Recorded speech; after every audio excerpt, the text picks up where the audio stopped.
नमस्कार दोस्तों, पॉडकास्ट की दुनिया में आपका एक बार फिर से स्वागत है। मैं हूं आकाश। और मैं हूं प्रिया।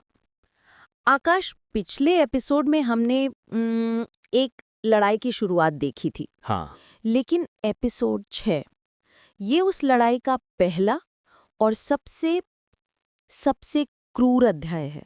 क्रूर बिल्कुल सही शब्द है प्रिया। इस एपिसोड का जो केंद्र है वो है अंगूठी पूजन। मतलब एक ऐसी रस्म जो परिवार को जोड़ने के लिए होती है। लेकिन यहाँ उसे तोड़ने के लिए इस्तेमाल किया गया।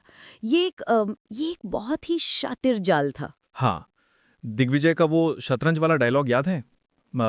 राजा को मात देने के लिए पहले वजीर पर हमला करो। हम्म और शरण का वजीर उसका परिवार है। एग्जैक्टली और हाँ, इस एपिसोड में उस परिवार पर चौतरफा हमला होता है। हमले तो रस्म से पहले ही शुरू हो जाते हैं ना।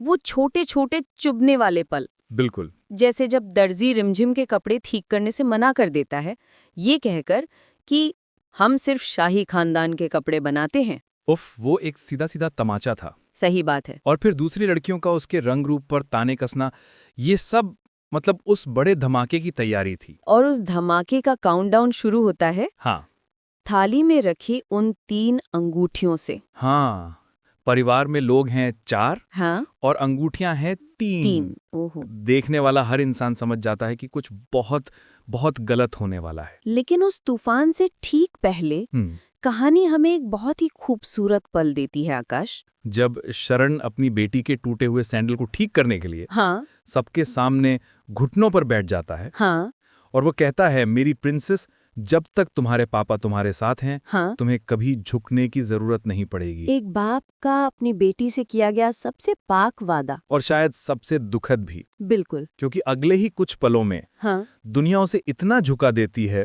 कि उसकी पूरी पहचान ही टूट जाती है जब समीर का दोस्त उसके कान में आकर वो एक शब्द कहता है। ओ, बस एक शब्द और रिमझिम का पूरा वजूद, उसका अपने पापा के साथ रिश्ता, इस महल में उसकी जगह, सब कुछ एक पल में सवालिया निशान बन जाता है। वाओ। राइट अब जाकर रानीसा की नफरत की गहराई समझ में आती है। राइट। उनके लिए रिमझिम सिर्फ एक नाचने वाली की बेटी नहीं, बल्कि एक ऐसा राज है जिसे वो दुनिया से छिपाना चाहती थी। वो उसके खून को नकली मानती है। राइट। ये एपिसोड कहानी को एक साधारण पारिवारिक ड्रामा से उठाकर हाँ, एक बहुत ही जटिल पहचान और सम्मान की लड़ाई में बदल देता है। और यहीं हम अपने श्रोताओं के लिए एक सवाल छोड़ना चाहेंगे। शरण ने अपनी बेटी से वादा किया कि वो उसे कभी झुकने नहीं देंगे। हाँ। लेकिन जब सच्चाई खुद आपके पैरों के नीचे से जमीन खींच ले, तो क्या कोई वादा आपको गिरने से बचा सकता है? इस बारे में जरूर सोचिएगा।